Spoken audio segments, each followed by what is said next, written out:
드렸어요. 그래서 이 중상주의 경제 정책으로 절대왕정 시대에 무슨 자본주의가 상업 자본주의가 확립되게 되었다. 벌써 이때부터 은행이라든지 캐피탈이라든지 보험이라든지 지금 말하는 지금 우리 주변에 널려 있는 금융 상품들이 이때 거의 다 만들어집니다. 알겠죠? 그래서 돈에 대한 눈을 뜨게 된 겁니다. 특히 뭘 통해서? 장사를 통해서 돈에 대한 눈을 떴기 때문에 무슨 자본주의라고요? 돈을 버는 핵심이 어디에 있어요? 장사에 있어요. 상업에 있어요. 그래서 무슨 자본주의? 상업 자본주의라고 한다. 그래서 영국, 프랑스 그리고 스페인 이런 나라들, 네덜란드 들어갈 수 있죠. 네덜란드는 이제 그 절대 왕정은 아니었지만, 자 이렇게 절대 왕정이 지나서 그 다음에 이 절대 왕정에서 무역으로 큰 돈을 벌었던 누가요? 시민들은 우리가 말하는 세종 시민 여러분, 서울 시민 여러분 할 때 시민이 아니라고 그랬죠. 시민들은 부르주아를 말합니다. 상공업자들을. 이때 상공업자들이 크게 절대 왕정한테 세금을 많이 뜯기고 있었고, 이 불편부당한 세금 징수에 저항해서 결국은 시민혁명이 일어나더라. 그래서 시민혁명으로 아주 중요한 민주주의가 쟁취됩니다. 민주주의, 시민혁명으로. 그래서 자, 시민혁명이 일어나게 된 사상적 배경은 계몽주의죠. 사람들로 하여금 일방적인 신의 섭리에 따르는, 그죠? 신을 무조건 맹목적으로 믿는, 신을 맹목적으로 믿는 맹목에서 미몽이죠. 맹목에서 깨어나라라는 게 인라이트먼트 계몽이에요. 계몽이라는 게 그런 의미잖아요. 신을 맹목적으로 신만을 숭배하는 데서 벗어나서, 야, 인간은 제일 중요한 뭐가 있다? 이성이 있다. 이성. 다른 짐승과 구별되는 리즌, 이성이 있는데, 이 이성이라는 말은 다른 말로 뭐라고요? 합리주의. 이성에 충실하고 이성에 따르는 그런 사고체계를 합리주의라고 그러죠. 이 합리주의는 결국 뭐냐? 과학과 기술의 발전을 낳았어요. 과학과 기술의 발전을 낳게 되었다. 그죠? 그리고 이제 그 시민혁명의 이론적 뒷받침은 또 뭐냐? 이 당시에 등장한 사회계약설입니다. 홉스, 로크, 루소 이런 사람들의 사회계약설. 그래서 야, 나라의 주권은 임금에게 신이 부여한, 무슨 소리라고 했죠 아까? 왕권 신설에 의해서 신이 부여한 것이 아니라 시민들이 계약에 의해서, 그죠? 사회가 계약에 의해서 국가를 만든 것이란다. 이렇게 사회계약설에 의해서 결국은 민주주의가 탄생하게 됐다라고 볼 수 있습니다. 시민혁명 결과, 그죠?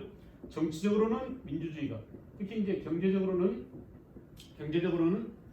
자본주의가 점점 발전합니다. 자본주의가, 그죠? 그리고 사회적으로는 점차 평등사회가, 시민들도 정치에 참여하게 되는, 그래서 민주주의잖아요. 시민이 주권을 갖게 되는, 그죠?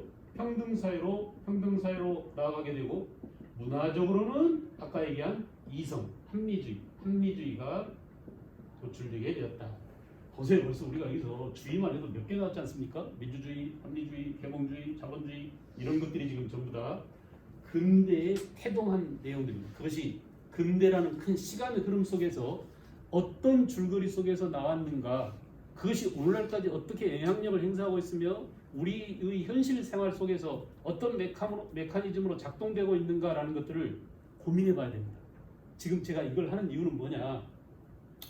역사라고 하는 사실의 바다를 헤엄치기 위해서는 뭐가 필요하다고요? 나침반도 필요하고 배도 필요하고 항해 지도도 필요하고 하는 것처럼, 우리가 적어도 현재 우리가 살고 있는 이 사회 속에서 역사의식이 있다, 역사성이 있다라고 할 때는 적어도 이런 관점과 세계를 바라보는 이런 시선 또는 자기만의 세계관, 이런 것들이 좀 있어야 하는데, 그 세계관이라고 하는 것들이 언제 만들어졌으며 우리가 왜 그것을 지금까지 믿고 따르고 해왔는가라는 것을 설명하기 위한 것이에요. 이미 다 한 것이지만 다시 한번 상기시키기 위해서 다시 한번 하는 겁니다. 지금. 자, 시민혁명은 사람들한테 경제적인 자유를 부여하게 되었고, 시민들의 권익이 강화되고, 아까 얘기한 부르주아들의 힘이 강화돼서 부르주아가 개인의 재산을 사적으로 소유할 수 있는 그죠? 재산의 사적 소유권이 확립되게 되었죠. 그런 의미에서 경제적으로 아주 중요한 자본주의 핵심 이념들이 이때 이제 마련되게 되고, 이 이후에 결국은 아담 스미스의 뭐가 나왔다고 그랬죠? 국부론이 나왔다고 또 국부론. 그래서 이 국부론에 의해서 경제적 자유 시장 경제 원리가 크게 고양되게 됐다. 자유주의 결과 결국은 자유 시장 경제 원리가 경제적으로 작동되게 됐고, 이 당시에 자유주의는 또 민주주의와 함께 또 민족주의와 함께 전 유럽을 휩쓸고 지나가는 하나의 사상적 쓰나미였다. 그죠? 우리가 제가 아까 서두에 얘기할 때 그리고 국뽕을 좀 뭐랄까 멸칭하는 스타일로 좀 비하하는 스타일로 얘기했지만은, 우리가 민족주의를 경계하고 민족주의를 조심해야 돼. 민족주의는 잘못하면 다른 나라를 침략하는 침략적 민족주의로 변질될 소지가 있어라고 하는 이유는 바로 뭐냐면, 이 나쁜 민족주의가 나중에 작동해서 제1차 세계대전으로 파국으로 끌고 가서 인류를 파멸로 만들잖아요. 그런 위험성 때문에 너네들도 민족주의 조심해야 돼. 괜히 우리 것이 최고야라고 너무 강조하지 마라고 하는데, 천만의 말씀. 우리는 그런 정도의 민족주의가 아니에요. 그런 단계. 그죠? 어떻게 보면 우리는 좀 선한 민족주의다. 착한 민족주의다. 그러니까 경제적으로, 군사적으로 다른 나라를 침략하고 다른 나라 식민지로 삼고, 그래서 다른 나라에서 약탈을 하고 수탈을 하고 하는 그런 민족주의로 갈 가능성이 없고, 우리 역사 전체를 시간 흐름 속에서 쭉 보니까 침략을 하지 않습니다. 다른 나라를 침략하더라도 침략이 아니라 말 안 들으니까 가서 혼내주고, 그죠? 혼내주고 경고를 하고 돌아와요. 대마도를 가서 쳐서 이기고, 거기에 식민지를 건설하지 않고 대마도를 혼내고 다시 돌아옵니다. 그리고 또 꾸준히 또 줍니다. 말을 잘 들으면 쌀도 보내주고, 세견선을 보내서 세삼이도 세견선 이런 것들을 보내서 생필품을 보내주기도 하고, 이렇게 때리고 달래고 하는 그런 정책을 썼어요. 그래서 우리 민족의 기질상, 우리 민족의 특징상 우리는 민족주의가 고양된다 하더라도 그런 침략적 제국주의로 갈 소지가 별로 없더라.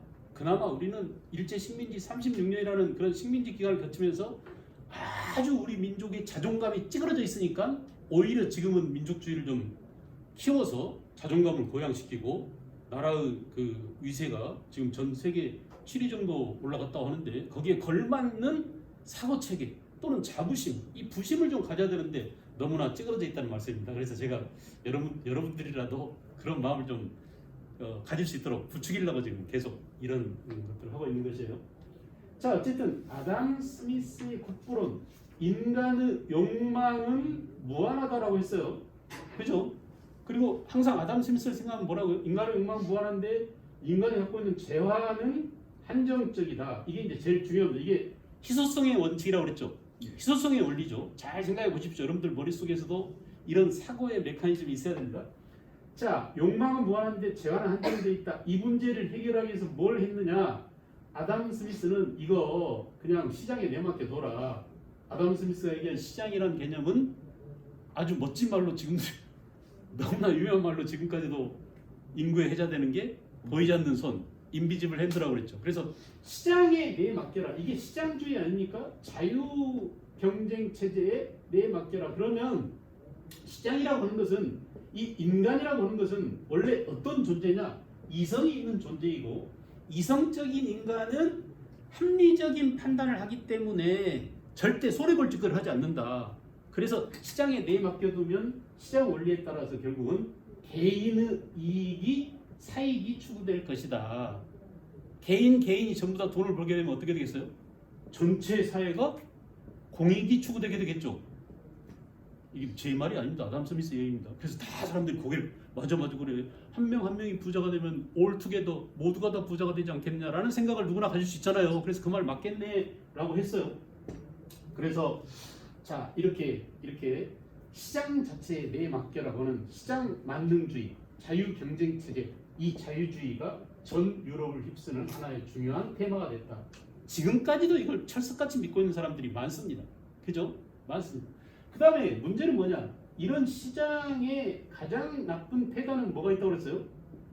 어떤 놈은 능력 있고 열심히 하는 놈들은 돈을 많이 벌게 되고, 조금 나태하거나 조금 해이해 있으면 가난하게 됩니다. 빈부차가 발생하게 됩니다. 빈부차가 커지게 되는 폐단이 있다.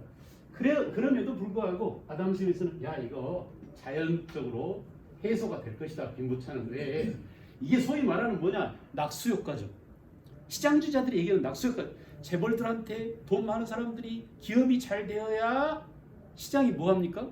사람들을 많이 고용할 것이고 고용이 늘어야 사람들 주머니에 월급이 들어갈 것이고 그 월급이 많이 퍼져야 다시 물건을 사게 될 것이고 이게 선순환 돼서 경제가 활성화된다라고 했는데 천만의 말씀이에요. 우리가 지나온 경험을 보니까 재벌들은 돈을 엄청 법니다.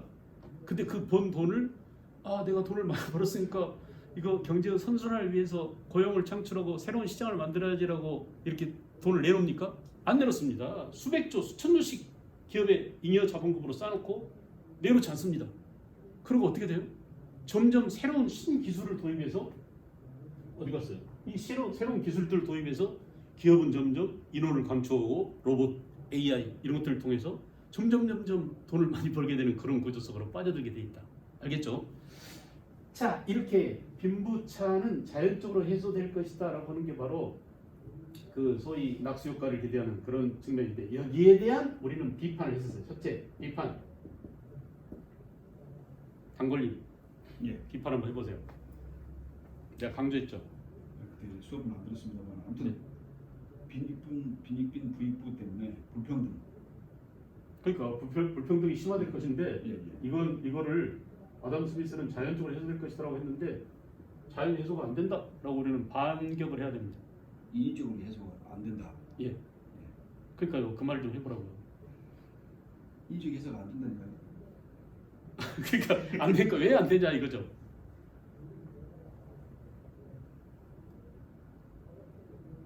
왜냐하면 인간의 욕망은 무한한데 너 같으면 돈을 더 벌 수 있는 길이 있는데 로봇을 이용해서 AI를 이용해서 했는데 로봇 AI 안 쓰고 사람들한테 일자리를 창출하게 해서 내 돈 200조를 풀겠어 이렇게 삼성이 돈 내볼 것 같습니까? 절대 안 그렇습니다. 그러니까 인간의 욕망은 무한하기 때문에 절대 이런 일이 일어날 수 없다라는 비판이 있고 또 하나는 뭐냐? 욕망의 차별성이라고 그러죠. 차별성. 그죠? 자, 사람들이 똑같은 재화를 놓고 서로 가지려고 하지 않아. 어차피 어떤 사람은 짜장면 좋아하고 어떤 사람은 짬뽕 좋아하기 때문에 어떤 사람은 돈을 추구하는 사람이 있지만 어떤 사람은 명예를 더 중시하는 사람이 있고 돈 안 벌어도 좋아. 안 빈 낙도를 즐길 거야. 나는 예술이 중요해. 나는 삶의 퀄리티가 중요하지. 돈 따위 천박스럽게 돈에 매몰되지 않겠어라고 하는 사람들 있잖아요. 그러니까 이런 욕망의 차별성 때문에 또 세 번째는 뭐냐? 우리 인간은 동물이 아니다. 무조건 경쟁하고 무조건 더 많은 돈을 벌기 위한 욕망 덩어리가 아니라 인간은 짐승과 달리 뭐가 있다고요? 이성이 있어서 자기를 통제할 수 있는 그런 이성이 있기 때문에 이성으로서 욕망을 통제할 수 있다 이겁니다. 그래서 내가 돈을 많이 벌게 되면 30년 동안 빈대떡 장사해가지고 수십억을 번 할머니가 그 돈을 다 통째로 대학에 기부를 하기도 하고 이건 그 할머니가 욕망이 없어서일까요? 아니에요. 열심히 돈 벌고 올 때는 돈을 벌겠다는 욕망이 있었지만 그것을 선한 쪽으로 사용하려는 그런 배려심이라든지 또는 측은지심이랄지 이타적 생각이 있었기 때문입니다. 그러니까 인간은 꼭 욕망 덩어리가 아니다. 알겠죠? 이렇게 그 욕망이 있다고 하더라도 그걸 통제할 수 있는 그런 것들이 있기 때문에 이건 꼭 맞는 게 아니다 라고 하는 겁니다. 그죠? 자, 그래서 우리는 인위적으로 이런 것들을 해결하기 위해서 인위적인 해결이 필요한데 하나는 뭐냐? 하나는 정치죠. 정치.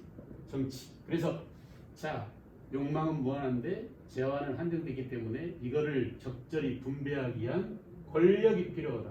힘이 필요하다. 그죠? 그래서 이 권력이란 어디서 나온다고요? 너무 빠릅니까? 쫓아갈 수 있겠죠? 이 권력 어디서 나온 거예요? 그냥 권력이 아니죠. 마구 사람을 두들겨 패고 하는 깡패들하고 경찰과 군이 다른 점은 뭐예요? 정당성이 확보돼 있다는 점이에요. 정당성은 그럼 어디서 나오냐? 정당성은 어디서 나올까요? 다수가 지지를 해줘야 나옵니다. 그러니까 이재명하고 윤석열이 붙어서 1600만 표를 얻었어도 떨어졌어요.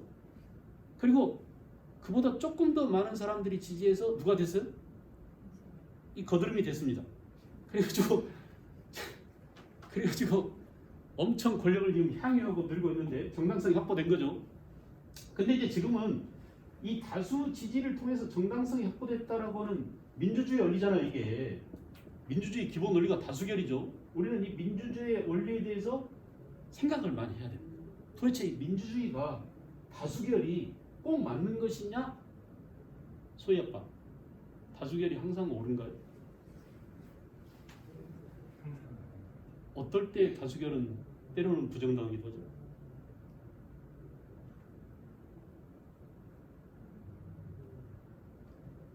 우미한 다수가 지지하는 자기 때문에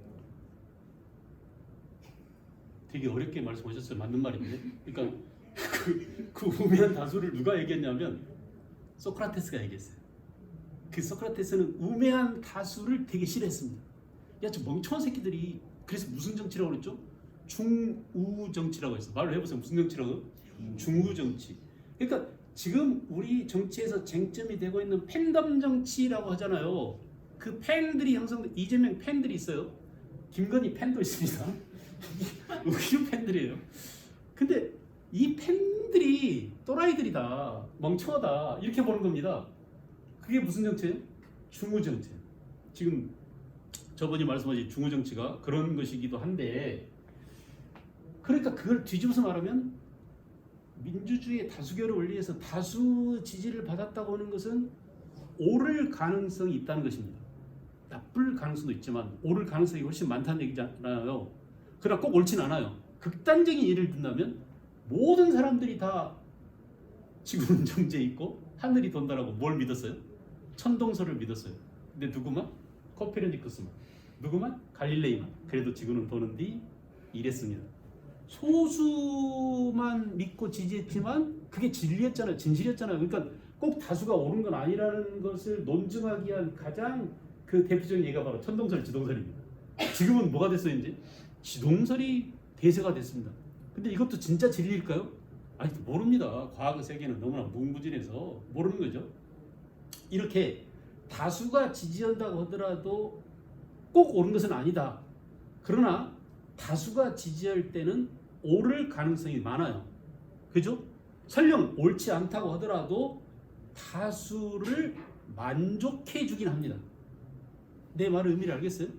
틀리더라도 윤석열을 찍은 사람이 많아. 그러니까 어때요? 그 찍은 사람들은 적어도 안도 오겠죠. 자, 이런 것들이 이제 만족감이랄지 자기 위안이랄지 이런 걸로 표현될 수 있지만, 더 숫자적으로 들어가면 야, 그러면 진짜 윤석열이 몇만 표죠? 그 몇십만 표 정도 더 얻었죠. 근데 그 표수가 우리 전체 국민을 통솔할 수 있는 그런 힘을 부여할, 정당성을 부여할 과연 숫자인가? 투표율을 생각해 봐야 됩니다. 전체 국민 중에 80%가 투표했고 80%의 과반수가 찬성했어요. 예를 들어서 그러면 전체 국민을 입장을 놓고 볼 때는 전체 국민의 과반수가 찬성한 건 아니죠. 그러니까 꼭 다수가 찬성했다고 보기 힘든 그런 논리 구조를 갖고 있습니다. 알겠어요? 그래서 우리는 이 다수결에 대해서 회의를 많이 합니다. 아까 소희 아빠 말씀대로 다수가 멍청할 수도 있어. 저는 팬덤 중에 일부는 멍청한 놈들 있다고 봐요. 태극기 부대에 보면은 멍청하다고 보기에는 이성보다는 어디에 치우쳐 있는 사람들이 많냐? 감성에 치우쳐 있어요. 그러니까 그래서 이제 감성 정치 쪽으로 갑니다. 팬덤을 키워야 돼. 사람들의 마음을 사야 돼. 사람들을 감동시켜야 돼. 라고 하는 이유가 바로 여기에 있는 겁니다. 사람들이 합리적이지 않아요. 저 새끼 꼴보기 싫어도 그래도 정치를 하려면 이 정도 식견과 이 정도 판단력이 있어야 돼 라고 좋은 사람을 증딩해야 돼. 에이, 싸가지 없어. 학교도 안 나오고 소년공이다. 저 새끼가 대통령 나 서울대 나왔는데 내가 어떻게 견뎌? 이런 감성이 논리적인 사고나 이성적인 합리적인 판단을 하지 못하게 만들어요. 알겠죠? 그죠? 야, 이성, 계몽주의에 의해서 이성, 합리주의, 과학 이게 엄청 중요하다고 봤는데 지금 뭐가 중요해졌어요? 그보다 훨씬 더 우리 생활 속에 작동되는 것은 이성보다는 뭐다? 감성. 그죠? 집에서 싸울 때도 해보세요. 논리적으로는 분명히 내가 맞는데 논리적으로 집니다. 그럼 소리가 왜 이렇게 커? 너 지금 나한테 반말했어? 이제 이때부터는 뭐 논리고 나발이가 없어요. 그럼 옛날 일부터 다 끄집어내가지고 너 우리 어머니한테 너 뭐라고 그랬어? 너는 우리 아버지한테 안 그랬냐? 이건 뭐예요? 논리가 없습니다. 그때부터는 감성, 마음의 상처, 옛날 흠집낸 것에 대한 꼬투리 잡기 이렇게 돼가지고 이성적인 판단이 전혀 일어나지 않아요. 그것이 우리 사회를 지배했었다. 좀 이따 보게 될 1차 대전, 2차 대전이 논리적인, 합리적인, 과학적인 사고에 의해서 결정된 건 아니다 이거야. 감성적인 판단에 의해서 그냥 순식간에 20초 만에 20만 명을 죽였습니다. 히로시마에서. 그죠?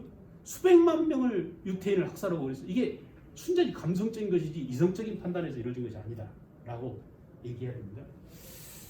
자, 어디까지 왔습니까? 아담 스미스의 비판까지. 그리고 정치란 왜 생겼느냐, 정치란. 이렇게 이 근본적인 희소성의 이 부분을 해결하기 위해서 시장에 내맡겨 두자라고 하면 시장주의, 자유경제주의가 되고, 정치로 가면 정치, 정당성을 가진 권력이 요걸 적절히 잘 이건 정치의 속성입니다. 정치란 어차피 재화를 분배하기 위한 권력 게임이라고 볼 수 있는 거죠. 그죠? 그래서 우리는 정치를 그렇게 이해해야 됩니다. 정치가들이란 원래 그런 놈들이야. 원래 정치가들이란 저짓을 하기 위한 자기 직업으로서 그걸 갖고 있어 라고 생각하고 그런 관점으로 정치가들을 바라봐야 돼요. 스트레스를 너무 받지 마십시오. 알겠죠? 그리고 그런 것들을 알고 있으면 또 이런 시대적인 흐름을 알고 있으면 다음 시대를 예측할 수 있습니다. 아, 이러다가 뭔 일이 나겠네. 그럼 어떻게 가겠지? 경험으로 미뤄봤을 때, 역사적으로 봤을 때 그래 그렇게 될 거라고 예측 가능하면 마음이 좀 편안해집니다. 그래서 여러분들도 유래해 드리려고 예측 가능. 시장이 지금 우리 사회가 제일 불안한 것은 예측 불가능하기 때문에 불안합니다. 주식시장도 제일 싫어하는 게 뭐예요? 예측 불가능해요. 도대체 앞날이 어떻게 될지 몰라 그러면 굉장히 싫어합니다, 사람들이. 그죠? 기업을 하는 사람도 마찬가지고. 제가 질문을 할지 안 할지 예측 불가능이잖아요. 그러니까 불안하죠, 그게. 보세요, 옆에도 다 숨겨버렸어요. 내가 그러면 질문할 줄 알고. 불안, 예측 불가능입니다. 질문 안 할게요. 이렇게 말해버리면 차라리 편하잖아요. 근데 그냥 내버려 둘래요. 할까 말까 이렇게 하면서. 자, 여기까지 왔습니다. 그 다음에 이제 다시 정리하겠어요. 다시 이런 세계가 결국은 어디로 가느냐? 칠판을 좀 길게 쓰려고. 19세기에 자, 나쁜 민족주의와 민족주의 꼭 나쁜 게 아니라고 그랬죠. 민족주의는 민족주의의 야누스성 이렇게 얘기합니다. 이중적인 즉 동전의 앞면과 뒷면처럼 좋은 면도 있고 나쁜 면이 있는데 특히 좋은 면은 뭐냐? 약소 민족이 강대국에 저항해서 자기 민족의 자존감과 자기 민족의 권리를 회복하기 위한 그런 투쟁들, 약소 민족 해방운동 이런 것들은 되게 민족주의로 당연합니다. 누가 내 멱살을 잡고 나의 목을 조이는데 이걸 풀려고 하지 않는 사람이 누가 있겠습니까? 당연하죠. 그래서 이걸 풀고 야, 나 숨 좀 쉬게, 난 또 자유롭게 독립적으로 한 개체로서 잘 살고 싶어라고 하는 그 외침, 그 노력은 민족주의 중에서도 약소민족 해방운동 같은 경우는 되게 좋은 생존을 위한 그런 민족주의라고 볼 수 있습니다. 근데 우리가 돈 더 많이 벌기 위해서 군대와 상인들을 동원해서 또는 교회, 목사, 신부들을 동원해서 다른 나라들을 지배하고 이게 바로 뭐예요? 침략적 제국주의 모습을 지니는 겁니다. 그래서 우리는 민족주의, 나쁜 민족주의와 우리가 이게 나쁜 민족주의를 제가 설명하기 쉽게 해서 나쁜 그러지만 그냥 우리는 학문적으로 뭐라고 그래요? 배타적 민족주의 또는 국수주의 이런 말로 표현하죠. 이 어려운 개념어들이 있지만은 개념들은 그렇습니다. 나쁜 민족주의입니다. 이 배타적 민족주의와 그 다음에 우리만 돈 많이 벌 거야라고 하는 배타적 민족주의와 또 뭐예요? 자본주의. 이제 자본주의는 결국 어느 지경까지 갔느냐? 자본주의는 보세요. 이제 정리해 볼까요? 맨 처음 자본주의가 무슨 자본주의라고 그랬죠? 상업 자본주의. 그다음에 무슨 자본주의? 산업혁명 어디 갔죠? 여기 있죠. 여기 과학기술이 발달해서 결국 산업혁명이 영국에서부터 일어났는데 이 산업혁명으로 무슨 자본주의가? 산업 자본주의가 발전하게 되더라. 이때 자본주의 기본 이론인 자유 경쟁과 재산의 사적 소유가 확립됐다고 그랬죠. 백그라운드를 아시겠어요? 자본주의 성장 과정과 연관관계 이런 것들을 잘 생각해 보십시오. 자, 그러나 인간의 욕망은 무한하다라고 하는 이 내용처럼 아담 스미스의 이 희소성의 원리처럼 그죠? 이 자본주의의 욕망 덩어리인 자본주의는 가만히 있지 않습니다. 더 많은 돈을 벌기 위해서 혈안이 됩니다. 수단과 방법을 다 동원합니다. 그래서 이제 드디어 무슨 자본주의가 나왔다고요? 돈 놓고 돈 먹기가 나왔습니다. 제가 볼 때 지금은 말이죠. 지금 세상은 모델이 전부 다 돈 놓고 돈 먹기 게임입니다. 주식도 그렇지 않습니까?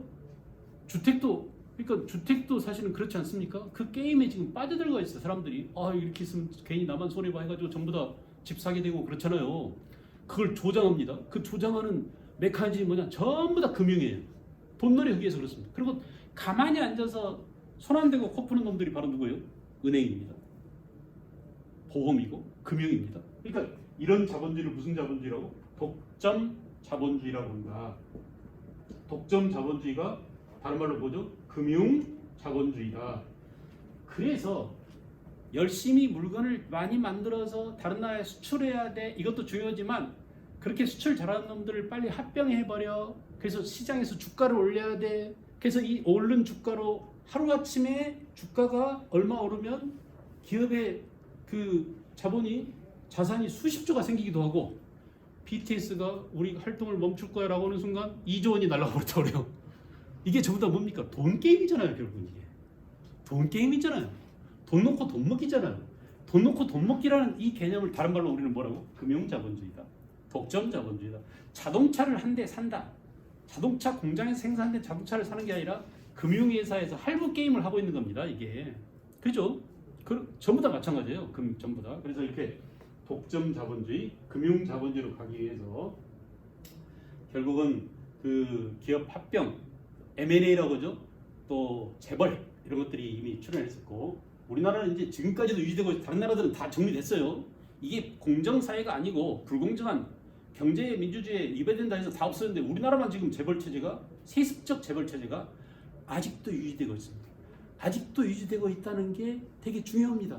우리나라만의 특징이잖아요.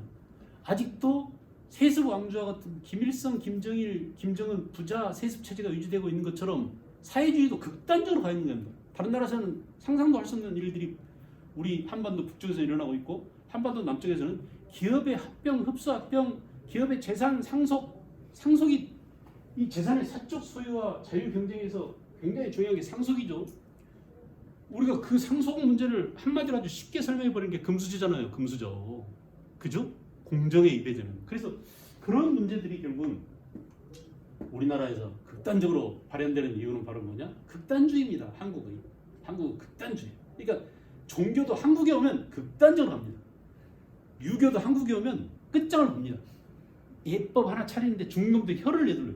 언제 우리가 그런 적이 있어? 아니야. 잘 따져봐 임마. 우리는 내보다 더 앞선 동방 A지국의 A를 지켜야지. 두 발 더 물러서 다시 인사해. 그리고 다시 허리를 몇 번 숙여. 이런 것들 하니까 중국에서 온 청나라 명나라 사신들이 막 절레절레 흔들어요. 언제 그렇게까지 해야 돼 하면서. 알겠죠? 불교도 어떻습니까? 불교 발상지인 인도는 정작 불교가 별로 발전을 거기 힌두교는 아직도 힌두교나 이슬람교가 대세예요. 근데 그 불교가 중국을 건너서 한국에 와가지고 아직도 한국은 불교가 융성합니다. 그죠? 우리가 불교가 지금 산에 있으니까 별로 잘 안 보여서 그렇지 산에 가보면 아직도 불교가 그 많은 땅을 차지하고 입장료 다 받고 있고 알겠어요? 그렇게 위세가 등등합니다. 극단적이 됐어요. 그리고 아주 발전을 끝장을 봅니다. 기독교야말로 우리나라가 가장 융성하죠. 전 세계 최고 큰 교회가 한국에 있습니다. 한두 개가 아니에요. 그런 것들이. 그죠? 이런 것들이 우리의 그런 극단주의고 그렇게 끝장을 보고 끝장까지 가려고 하는 것들이 곰곰이 생각해보니까 기후하고 우리 환경하고 자연환경 속에서 투쟁과 거기에 적응하다 보니까 최선을 다해서 끝장을 보지 않으면 안 되는 그런 것들이 있었고 아마도 그런 것이 우리 문화 속에 제도 속에 관습 속에 스며들어서 나타나는 여러 가지 현상들이 아니냐 하는 생각이 들어요. 알겠죠? 자, 그래서 어쨌든 19세기에 이 두 가지가 합쳐져서 자, 민족주의와 자본주의가 합쳐져서 나쁜 민족주의와 독점 자본주의가 합쳐져서 만들어진 개념이 뭐라고 그랬죠? 제국주의라고 그랬죠. 제국주의. 이 제국주의가 충돌합니다. 제국주의 충돌이 발칸반도에서 먼저 일어난다고 했죠. 그죠? 세르비아 청년이 오스트리아 황태자 부처를 암살해가지고 결국은 제1차 세계대전에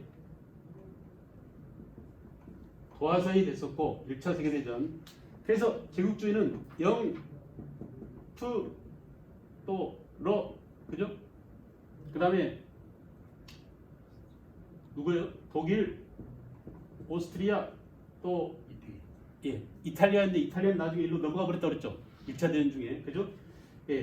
이런 그 삼국 동맹과 삼국 협상, 이 삼국 동맹과 삼국 협상, 범 게르만주의와 범 슬라브주의 충돌, 그 충돌의 극단적인 충돌이라는 게 바로 발칸반도였다. 발칸반도는 유럽의 하얗거라고 합니다. 한반도처럼 발칸반도도 엄청 센 사람들이 모여 있어요. 발칸반도잖아요. 그래서 맨날 전쟁 일어나고 인종 학살 일어나고 한 게 바로 발칸반도, 세르비아, 유고슬라비아 옛날에 다 그랬지 않습니까? 바로 이 뜨거운 지역입니다. 자, 이렇게 해서 1차 세계대전에서 결국은 독일이 패전하게 되고, 그죠? 그리고 1929년에 세계 경제 대공황이 왔다고 그랬습니다. 세계 경제 대공황. 자, 패전국 독일과, 그죠? 예, 승전국 영국, 프랑스 이런 나라들이 있었는데, 미국은 이제 1차 대전에서 처음에 개입하지 않고 돈을 엄청 벌었다고 그랬죠. 그죠? 미국은 이때 경제력이 엄청 성장이 되더라. 6.25 전쟁을 계기로 일본 놈들이 떼돈을 벌었어요. 패전국이었던 2차 대전 때 패전국이었던 일본이 한반도에서 전쟁이 일어나는 통에 전쟁 물자 팔아먹어가지고 완전히 전후복구가 된 거 아닙니까? 그러니까 일본이 지금 일본은 부활을 꿈꾸는 게 한반도 전쟁이 일어나는 것이에요.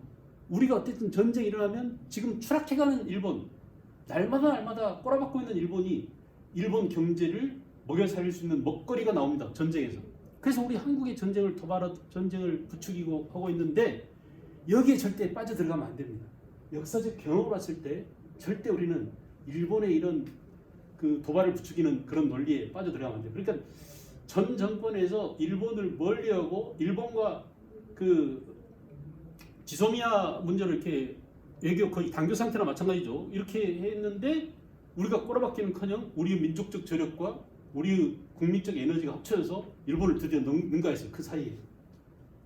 그런데 지금 창피해 죽겠습니다. 왜 부끄러운 게 우리들 몫인가요? 대통령이 그래서 중요하죠. 우리가 대통령을 뽑아서 우리 국민을 대표하고 내 자존감을 어디 가서 세워주고 그래야 될 텐데 다 깎아먹고 있어요. 그동안 점수 따는 것들을 다 깎아먹고 지금 미국과 정상회담 뭐 물 건너 갔다 그러고 일본과도 못 한다고 그러고 또 뭐죠? 아침 뉴스 보니까 핀란드하고도 정상회담 일단 하기로 했는데 나가리 돼버리고 네? 나토 사무총장하고 호주하고 깨졌어요? 사무총장도? 이렇게 개망신 있나요? 아니 한 번 이전에 대통령은 막 서로 만나려고 줄 서고 막 대기표 받고 다음에 만나라고 했는데 이런 것들을 우리가 감당해야 되는 부끄러운 줄 모른다. 문제는 거기에 있어요. 창피한 줄 알아야 되는데 본인만 몰라요.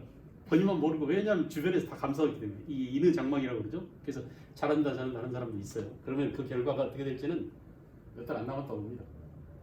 자, 지금 경제 대공황이 왔습니다. 미국 경제가 호황을 누렸죠. 1차 대전으로. 그러다가 이제 나중에 막판에 무제한 잠수작전에 걸려서 미국의 상선들이 대거 폭침을 당하자 유보트에 그래서 미국이 참전하게 되죠. 그래서 승전국이 됐고요. 승전국이 됐지만 결국은 독일이 빚 갚을 능력이 없어 파산 선고를 합니다. 1차 대전 이후에 경제가 끝없이 올라가고 있던 미국이 결국은 경제 대공황을 맞게 되고 왜냐하면 생산은 엄청나게 많은데 전쟁 때처럼 물건 소비가 이루어지지 않는 거예요. 과잉 생산, 소비 급감, 그죠? 그래서 기업이 도산하고 주가가 폭락하고 이게 바로 경제 대공황이죠.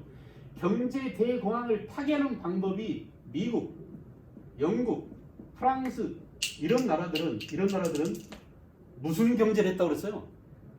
무슨 경제? 블록 경제라고 그랬죠.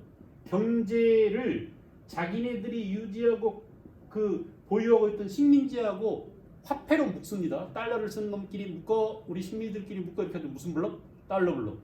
영국 파운드를 쓰고 있는 영연방끼리 묶어 무슨 블록? 파운드 블록. 프랑스 식민지끼리 묶어 뭐요? 프랑 블록이죠. 이렇게 해서 블록 경제 체제로서 돌파했는데 이게 바로 뭐냐? 블록 경제가 저 멀리 중상주의 시대에 시행했던 보호무역 정책으로 가는 거랑 마찬가지입니다. 알겠어요? 우리 블록 안에서만 자유경제가 이루어지고 자유무역이 그리고 블록을 넘어서면은 관세를 부과하고 그죠? 우리 무역을 보호하겠다라고 하는 게 보호무역 체제나 마찬가지예요. 자 이렇게 블록 경제 체제로 대항했었다. 특히 중요한 것은 미국에서 자본주의 폐단을 인정했죠. 자본주의 폐단을. 아까 우리가 인위적 대책 그래서 어디 갔죠? 인위적 대책에서 자 인위적 대비책 가운데 이거 보세요. 잠깐 생각합니다. 아담 스미스의 빈부차가 커지는 폐단은 자연적으로 해소될 것이다라고 했는데 자연적으로 해석 안 되는 거야. 어차피 이건 인위적으로 해석해야 돼. 해소해야 돼. 시장 원리에 맡기면 빈부차는 더 커지게 되고 낙수 효과는 없는 거야. 그래서 어떻게 해결하느냐? 인위적으로 소극적으로 대처하는 것은 뭐냐면 복지국가입니다. 그래서 가진 놈들한테 드러내서 퍼가지고 약한 놈들한테 국가가 개입해서 적극적으로 나눠주자라고 해서 무슨 국가? 복지국가. 국가의 역할이 커졌어요? 작아졌어요? 커졌죠. 공무원들 많이 뽑아야겠죠. 무슨 정부라고요? 큰 정부라고. 큰 정부. 그죠? 이렇게 해서 국가가 개입해서 강자와 약자의 삶의 퀄리티를 조정해주고 강자 것을 드러내서 약자를 보호해주는 이런 정책을 펼치는 게 바로 자본주의의 폐단. 그동안 자본주의가 상업자본, 독점자본으로 오면서 마구마구 갈취하고 같은 자국민끼리뿐만 아니라 식민지까지 갈취하고는 이런 폐단을 없애기 위해서는 뭐냐 이제 무슨 자본주의로 가자? 수정 자본주의로 가자. 누구의 이론이라고 그랬어 이게? 케인즈의 이론. 케인즈주의라고 합니다. 자본주의를 좀 고쳐야 돼. 우리가 자본주의가 너무 막 갔어, 막 나갔어. 그러니까 이 자본주의를 지속 가능하게 하려면 수정을 해야 돼. 무슨 자본주의? 케인즈의 수정 자본주의. 그래서 이 케인즈의 유효수요 이론이랄지 케인즈의 수정 자본주의 원리에 의해서 일자리를 창출하고 후보댐을 건설하고 그렇죠. 노동자 권리를 보장하고 농업을 보호하는 AAA 이런 것들을 이런 법들을 만들어서 법적 제도적으로 자본주의를 보완해 나갑니다. 자 여러분 생각해 두세요. 자본주의 모순을 수정하기 위해서 수정 자본주의가 나왔지만 야 안 돼. 자본주의는 원래 수정될 놈들이 아니야. 그놈도 아주 악독한 놈들이라서 다 들러 엎어야 돼. 자본가들이란 원래 욕심 덩어리, 욕망 덩어리, 끝없는 욕망을 추구하기 때문에 노동자, 너네들은 맨날 개돼지야. 열심히 일해봐야 다 뺏겨. 그러니까 망국의 노동자다 들고 일어나서 자본가들을 타도하죠. 뭐예요 이게? 사회주의. 이 사회주의가 말로 이론으로 나온 것은 마르크스와 엥겔스에 의해서였지만 이 사회주의가 1차 대전 중에 러시아에서 그죠? 사회주의 혁명이라는 이게 바로 뭐라고 그랬죠? 레닌에 의한 볼셰비키 혁명이라고 그랬죠. 레닌에 의해서. 그래서 이렇게 이거 보세요. 자본주의 모순 때문에 극단적으로는 사회주의 혁명이 일어났고 자본주의 모순을 수정하기 위해서 수정 자본주의로 가겠다. 흐름 알겠어요? 뭔가 알면은 자신감이 생깁니다. 사고 체계가 이렇게 흘러왔구나. 반면에 1차 대전에서 패전한 독일이나 1차 대전에서 승전국이었거나 승전국에 가담했었지만은 자본주의 발전 자체가 늦었던 누구라고 그랬죠? 독일, 이탈리아, 또 일본 이런 나라들은 뭘로 간다고 그랬어요? 전체주의로 간다고 했습니다. 벌써 또 나왔죠? 무슨 주의? 전체주의. 자본주의 발전 과정에서 자본주의에서 열등한 자본주의에서 깨진 이런 독일, 이탈리아, 일본 이런 나라들은 이제 우리가 돈을 벌고 살아남기 위해서는 전체주의가 뭐냐? 개인보다는 뭘 강조하는 거예요? 사회를, 전체를 강조하는. 그래서 토탈리즘이라고 합니다. 전체를 중시하는. 개인보다는 전체를 그래서 개인은 뭘 강요해요? 희생을 강요해요. 야, 비행기 타. 기름을 넣어줄게. 근데 너 돌아온 기름 없어. 비행기를 타면 무조건 가서 미국 배에다 들이박아야 돼. 이게 바로 뭡니까? 전체주의의 극단적인 모습, 자살 특공대입니다. 소위 개인은 전체 국가의 하나의 손가락이야. 부분이야. 부품이야. 나라가 지금 아파. 그럼 너 어때? 손가락 아프면 어떻게 해야 돼? 잘라야 돼. 괜찮아. 그래도 국가는 살아야지. 네가 희생해야 돼. 이런 거예요. 그래서 그러면 안 돼요. 저 손가락 잡으면 얼마나 아프겠어라고 개인이 막 그게 항거해야 되는데 항거할 수 있는 입들을 다 막아버려요. 주둥이 닥쳐. 이게 바로 언론 자유를 말살하는 거예요. 언론을 통제하고 개인의 희생을 강요하고 전체를 추구하는 이 전체주의를 말로 해보세요. 독일은 뭐라고요? 나치. 이탈리아는 파시. 일본은 군국주의.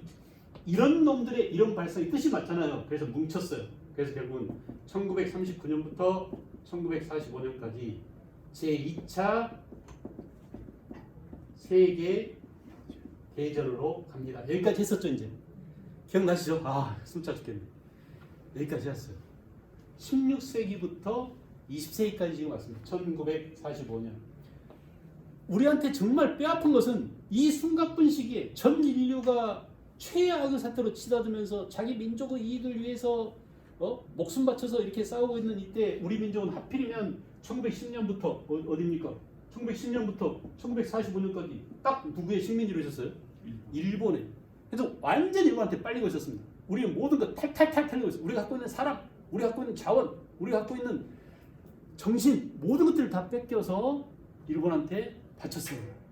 이때 위안부 할머니들 가슴 아파 죽겠어요. 근데 조순이 미친년이 독일까지 가가지고 네 명인가 가가지고 그런 그 데모를 하고 했다는데 정말 솔직하게 찢어주고 싶습니다. 찢어주고 싶어요. 알겠죠? 그러니까 역사의식이 없는, 역사성이 없는 거예요. 생각을 안 하는 거예요. 자기 이익만 생각하는 거예요. 하여간 2차 세계대전이 발발한 그동안에 우리는 일제 식민지여서 탈탈 털렸다. 자, 여기까지 했습니다. 2차 세계대전. 그 다음에 어떻게 됐냐? 1차 세계대전에서 주도적으로 돈을 많이 벌었던 누구라고 그랬죠? 미국. 2차 대전에서도 큰 돈을 벌게 됩니다. 그죠? 그리고 왜냐하면 미국은 2차 대전이 전쟁이 어디서 일어났어요? 유럽에서 일어납니다. 그리고 미국은 딱 진주만, 하와이 진주만 한 번 당하고 본토를 전혀 유린당하지 않았어요. 한 번도 본토를 공격한 적이 없습니다. 다른 나라가. 근데 지금 유일하게 본토를 꼬나보고 공격할 수 있는 나라가 누구예요? 북한이. 그래서 북한을 무서워하는 겁니다. 자, 봐, 미사일 본토까지 날아간다. 계속 보여주는 겁니다. 봐, 날아가지? 위로 쏴서 그렇지, 인마. 위로 쏘면 날아가잖아. 계속 보여. 6차례인가 보여줬습니다. 7차례 또 보여줘. 여기 뭐 실은 줄 알아? 핵. LA 다 날려버릴 거야. 시카고도 날려버릴 거야. 이렇게 위협하고 있습니다. 알겠어요? 이렇게 위협하고 있습니다. 자, 2차 세계대전으로 큰 돈을 벌게 된 미국입니다. 미국. 그래서 자본주의가 발전하고, 그죠? 미국이 세계에서 주도적주의를, 그러니까 우리가 이제 이걸 서방 진영이라고 그러죠. 그죠? 자유민주주의. 근데 문제는 뭐냐? 여러분 잠깐 돌아가 보세요. 우리가 지금 지난 시간 이걸 안 해서 이걸 하려고 이걸 다 끄집어낸 거예요. 러시아에서 사회주의 혁명이 일어나가지고 소비에트 사회주의 연방공화국이 생겼다고 그랬죠. 이게 바로 소련이라고 그랬죠. 소련. 소련이 1차 대전 이후에 소련이 점점 세력이 확장됩니다. 그리고 소련은 2차 대전에서 연합국에 가담했어요. 그래서 승전국이 됩니다. 알겠죠? 소련이. 그리고 소련이 서방 세계의 주도권이 미국한테 있었다면 소련은 동구권, 동유럽 세계를 지배하게 됩니다. 그죠? 소련은 동유럽 여러 나라를 위성국가로 만들고 동유럽을 지배하게 돼요. 자, 이렇게 서방 세력의 지배 세력인 미국과 동방의 소련이 서로 대립합니다. 이게 바로 뭐냐? 냉전이라고 했어요. 콜드워. 전쟁이 터지지 않았습니다. 그러니까 서로 꼬라보고 첩보전, 정보전, 그죠? 그리고 외교적으로 또는 경제적으로 야 저기 수출하지 마, 무역 제재 이 지랄을 합니다. 지금 계속 하고 있잖아요. 계속 미국이 누구한테 경제 제재를 합니까? 북한을 완전히 고립시키고 있는 거예요. 왕따시키고 국제사회에 끼지도 못하게 만드는 겁니다. 그런 것처럼 이때는 두 개 진영이 나눠서 있어요. 소련은 소련끼리 뭉쳐, 미국은 미국 중심으로, 서방 세계는 뭉쳐, 이렇게 서로 꼬나보고 전쟁이 일어나기 일촉즉발까지 서로 쳐다보고 있는 이런 관계를 뭐라고? 냉전이라고 했어요. 여기서도 극단적인 우리나라에서만 빵 터진 이게 바로 뭐예요? 열전이죠. 6.25죠. 전 세계가 서로 냉전으로 이렇게 서로 꼬나보고 있는데 한국에서는 진짜 총 들고 싸워요. 그리고 전 세계가 달려듭니다. 그래서 16개 나라가 참전했잖아요. UN 16개국이 참전하고 근현대에서 이렇게 큰 전쟁이 없었습니다. 그리고 북한에 누가 도와줬어요? 중국과 소련이 도와줍니다. 그죠? 중국과 소련만 도와줬을까요? 쿠바나 이런 나라도 왔겠죠. 걔네들도 공산국가들이 있으니까요. 불가리아 폴란드 이런 나라도 왔겠죠. 그쪽은. 이렇게 해서 냉전에서 1950년 한국전쟁만 열전이었어요. 예입니다. 예. 왜 우리나라는 이러냐? 우리나라는 특징이 있습니다. 알겠죠? 자본주의 이데올로기 오늘 주로 다루려고 하는 이데올로기의 극단적 대립과 그 충돌이 하필이면 한반도라는 이 공간에서 일어나가지고 우리만 엄청 일제히 36년간 빨리고 뜯기고 그냥 완전히 다 탈탈탈 탈렸는데 거기다가 또다시 뭐예요? 그로부터 5년 뒤에 또 전쟁이 일어나가지고 그냥 완전히 국토가 초토화됐습니다. 그냥 국토만 보십시오. 전 국토가 다 빨간색이 됐습니다. 산에 나무들이 다 죽었어요. 김동인의 소설인가 붉은 산이라고 있습니다. 우리나라 실제 산 모습이 그랬습니다. 황토나 붉은색으로 다 점철됐어요. 완전히 다 불타버렸죠. 그러니까 이게 뭐라고 하냐면 표면을 네이팜탄인가 그 양탄자를 펴듯이 폭탄을 던진다고 합니다. 그럼 쫙 폭탄을 깔아버리면 평양 시내 그 당시 미군 공군 조종사가 그 진술한 내용으로 평양 시내 딱 위로 기둥 갖고 서 있는 건물이 2채밖에 없었다고 그래요. 그런 정도로 다 불바다가 됐습니다. 그 한반도가 다시 이렇게 푸르게 된 것도 누구 때문이에요? 국민들이. 우리 국민들은 정말 맹렬하고 지독합니다. 그래서 나무 심고 또 심고 식목일마다 또 심고 물 주고 또 초등학교 때도 가서 물 심고 쥐 잡고 뭐하고 그냥 별군데 다 동원돼서 우리는 이렇게 누가 위대한 겁니까? 우리가 위대한 겁니다. 정치가가 위대한 게 아니라 우리 국민이 야 천하 제일 강산 우리 강토를 이렇게 놔두면 되겠어?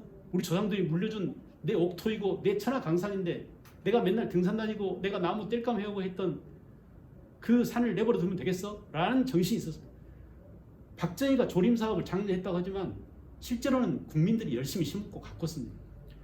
방역 사업도 마찬가지잖아요. 우리 국민처럼 말 잘 듣는 국민이 어디 있습니까? 우리 국민처럼 열심히 참여하고 우리 국민처럼 맹렬하게 이거 막아야 돼. 할머니 할아버지 살려야 돼. 영화 가지 마. 보고 싶어도 못 가고 막 눈물 철철 흘리면서 눈물 나려고 그래 갑자기. 그런 감동적인 장면을 연출했어요. 자, 그래서 이렇게 냉전 체제가 왔습니다. 냉전. 근데 잘 보세요. 여기서 제일 중요한 것은 미국이 자본주의가 점점 발전하니까 더 많은 돈을 벌으려면 뭐가 필요해요? 그동안 지네들이 추구해왔던 아까 무슨 경제죠? 수정 자본주의, 블록 경제. 이거 놔두면 돈 벌 수 있는 길이 막히잖아요.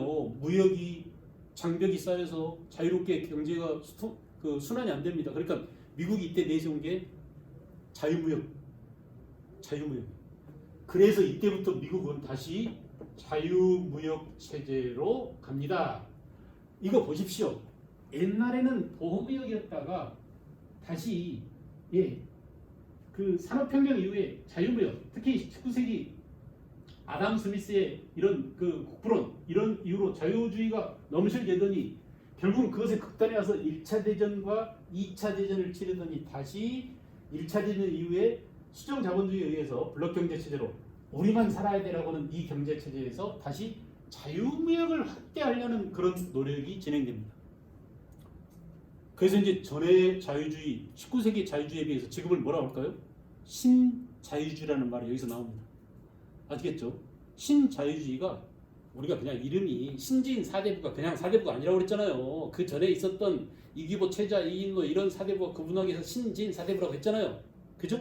신흥 무인도 그 전에 있던 정종부, 경대성 이런 무인하고 구분하기 위해서 이성계, 최영 또 이런 사람들을 그 구분하기 위해서 신흥 무인 이렇게 부르자고 했잖아요. 그런 것처럼 자유주의와 신자유주의가 이렇게 중간에 뭐가 있어요? 보호무역이었던 이런 그 블록경제 체제를 타파하고 다시 자유무역을 하자. 여러분이 나이가 그래도 좀 있잖아요. 그래서 지금 애들은 모르지만 여러분 들어봤을 거예요. 가트라고 쓰면 좀 이상하죠. 들어보셨죠? 제너럴 어그리먼트 관세가 뭐죠 영어로? 트리엑스. 타리프? 그럴 거예요. 네. 그 다음에 트레이드, 그죠? 그러니까 여기 on이 들어가고 무역 관세와 무역에 관한 일반 협정. 그래서 뭐라고요? 야 무역 장벽 좀 낮춰. 우리 서로 자유롭게 좀 왕래 좀 할까? 그 다음 또 뭐 했어요? WTO를 만들었습니다. 그죠? WTO인가? 월드 트레이드 오거네이션. 그죠? 세계 무역기구. 우루과이 라운드라고 들어보셨죠? 예. 우루과이 라운드가 바로 관세 및 무역에 관한 일반 협정을 테이블 앞에 다 앉아서 다자간에 협상을 하자, 이게 바로 우루과이 라운드예요.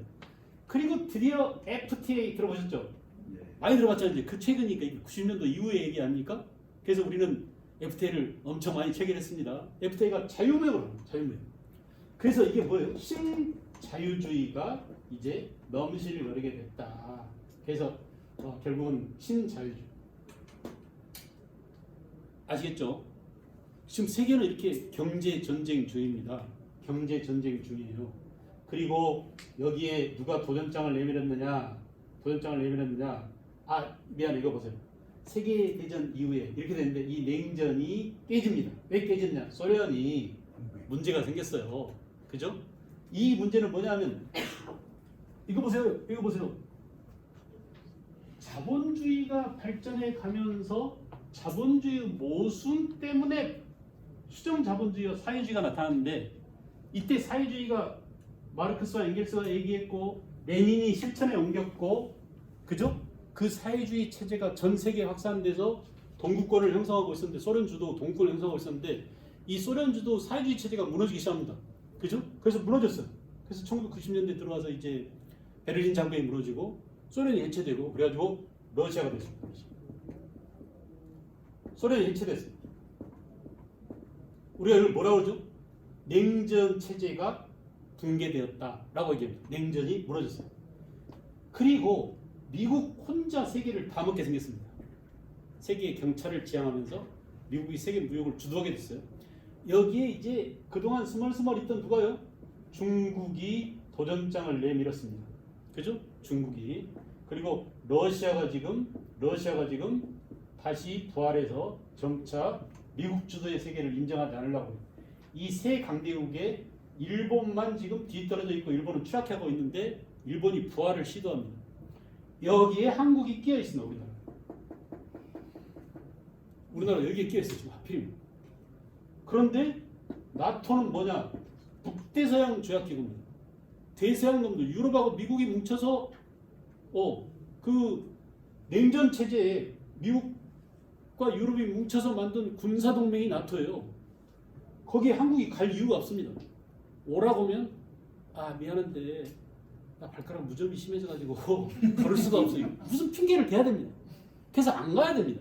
이 파부 새끼가 생각도 아무것도 없이 거기 가가지고 말이야, 너 가서 무슨 얘기할 거냐? 아무 생각 없어. 가서 얼굴이나 익히고, 이게 뉴스에 나온 얘기는 제가 꾸민 얘기가 아니에요. 아침에 뉴스에 나오더라고요.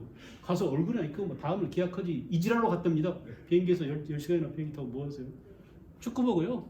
이랬겠죠. 거들거들하면서. 술 한잔. 미쳐버리겠습니다.